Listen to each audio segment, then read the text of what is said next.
Hello, what is up everyone? I hope you have had a fantastic day. I hope you are staying safe. It is Truth Reviews 117 here. Hope your day's been going great. If you are new to the channel, give me a like, hit that bell, subscribe. I would very much appreciate that. If you don't like the video, I don't know, leave a dislike and make a mean comment about my face or something. Ladies and gentlemen, a couple weeks ago I did a video on evaluating Red Dead Redemption 2's most hyped up mission, in which it was about blood feuds. It was the Braithwaite Manor burning mission, where you go and burn that massive house in Red Dead 2. Today's video, as you can see by the title probably, we are evaluating Red Dead Redemption 2's first ever heist. Of course, I am preferring to the mission where you rob a train, and it all goes a bit wrong. So let's jump straight into it without further ado. This is at Chapter 1 of Red Dead Redemption 2, where you're loosely introduced to the mechanics and Arthur as a protagonist. So the mission starts with you rolling off with your gang, and like I said, in Blood Feuds, this is amazing. I always love seeing you and your gang rolling out together, because like I said in Blood Feuds, you really don't get this very often.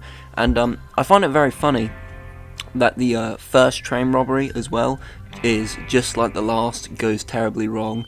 I find that quite funny. Anyway though, let's get back to the topic of the video. So you roll out with Dutch and his squad, pretty much everyone nearly, other than the women and I think Hosea. You get in vantage position. This is your bit where you see Bill and he's setting up the dynamite for the train. So the plan is you and your gang are going to blow the train tracks and basically just then, you know, from there just kill all the people on board and take the gold or money or whatever is on board. Straightforward enough, except not really. You go to help Bill, and you may or may not have had something to do with the fact that in the next scene the dynamite, let's just say, malfunctions a bit. Shit, no, what? God!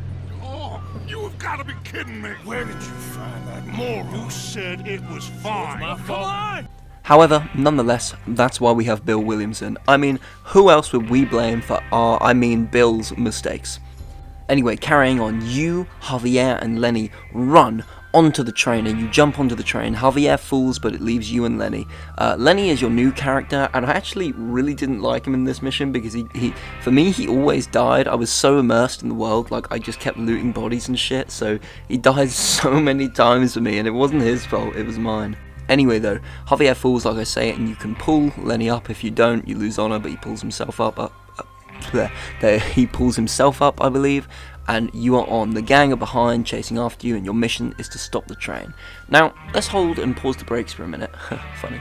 But, seriously, let's pause the brakes. The reason why I quite enjoy this mission is because nearly every chapter has sort of, kind of a heist-esque mission, or like the end or start of a chapter has a mission where there's this big blow-up of things and a heist. This is definitely my favourite mission in Chapter 1, mainly because all the other missions are very, very linear and just starter missions, really. But this mission's quite special to me because it really does a good job of, other than obviously hunting, but combining all the gameplay elements you've been taught through Chapter 1 together for this just fun mission. So for example, you get taught close quarters and outdoor combat in the mission where you fight against... Anyway, after taking part in a cool little holdout, the rest of the gang arrives and you get a badass cutscene with Dutch. I mean, this cutscene with Dutch is pretty badass. So basically there are people held up in the train, some of Leviticus Cornwall's boys. They said they're not coming out, so you shoot them, or shoot the the train doors, open it up, and bang, there they are, they come straight out. This is also another little cool detail. Going in and looting the train, because looting, while you have to loot the bodies, like actual draw-to-draw looting, the way it's done in Red Dead, and like finding notes and stuff to world build, this mission sort of shows you that, so that's really cool as well. I think that's just a cool detail. Anyway, to cement the final part of the mission, which I find is very cool, is you get given a choice. You get the choice to, Dutch gives you a choice what to do with the 4 or 5, I think it is, boys you have left. So, you can, this is my favourite decision to do, of what I choose all the time. You can get them on the train and send them back to wherever they came from, and lock them in there. I love that one. You can You can just kill them straight up, like cold, or you can let them run and like threaten them. I like these mini decisions in Red Dead, and here's what annoys me about a lot of people. A lot of people were annoyed at Red Dead because you can't make like overmarching, massive world decisions, but people have to realize that, you know, Red Dead Redemption 1 is a game, and having like Arthur have like 8 or 4 different endings where you have to actually narratively pick, and they're all different endings, like not just the 4 we get, or which are rather just 2 endings but with different abbreviations depending on whether you're good or bad on it. Imagine having all that shit, man. It'd just be too much.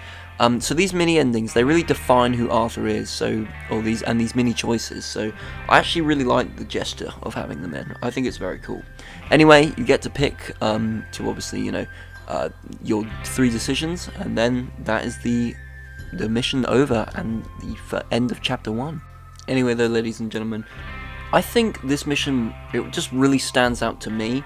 I mean, it stands out for me for a lot of reasons, but I just think overall it's a very well done. It's not an incredible mission. It's not even like really an amazing mission, but not only does it build the atmosphere of Red Dead Redemption 2 and the world building and the graphics, it just shows them off completely well, but it hits us hard with a fantastic, fun, rememberable score. The music is great, and a good mission, a decent mission that, you know, blends everything the game's tried to teach us into one. And, you know, I really appreciate it for that. I really appreciate it for trying to do that. It also fits very well with, you know, Arthur's character and stuff. Obviously, you, the player, are Arthur, and it's sort of, Arthur at the beginning of the game, he's a bit of a dick, so it sort of fits well that you get all these mini choices around, you know, what to do and stuff. It also, you know, cements his personality, and it, you know, builds with the gang. This is where you're introduced to Lenny, and then he sort of stops talking to you for a while, and then obviously he comes back, and you have a lot more missions with him. But yeah, it's pretty cool. I also just love how Javier is obviously the one to fall off. Like, the fans who like played Red Dead 1 first are sat there like, okay, we get to see Javier in action, let's see, and they like falls off the train. I just like that. Anyway though, overall I just think this mission, it does, like, everything it's trying to do, I think it achieves. It's a great tutorial mission, and like I say, overall it not only well builds, but it just builds the atmosphere of Red Dead. And I mean, come on, you cannot, even the haters of Red Dead, they have to admit the atmosphere, the detail, and the graphics are just unlike any other thing, you know, with any other like game we've ever seen to date, I think. And graphically speaking, there are like better games out there. I mean, Modern Warfare 2022, for example, I mean, that's a beautiful game, but like Red Dead Redemption 2's like hyper realisticness and like just the detail, this mission sort of cements that. So, you know, I just really like that and like appreciate this mission, and everything the devs tried to do succeeded. And it also just sets up the end of the tutorial and the beginning of the real, you know, Red Dead Redemption 2 experience, which once again is unlike any other. And while people do disagree, I think it's just, you know, phenomenal. Anyway though, I hope you guys have enjoyed watching. I hope you guys have a absolutely fantastic rest of your day. Let me know in the comments what you want to see me do next. If you haven't already, check out some of my other stuff, and if you're a returning viewer, I do appreciate you. Thank you always. Let me know in the comments what you want to see. Ask me questions about Red Dead. I do not mind. Let's get people talking here, because we all talk to each other, we become a better community, you know. So yeah, I appreciate you all. Thank you all much for watching this video. Thank you all so much is what I meant to say, for watching this video. You all have a safe rest of your day. This has been Truth, signing out. Stay safe, stay true. This is Truth. Peace.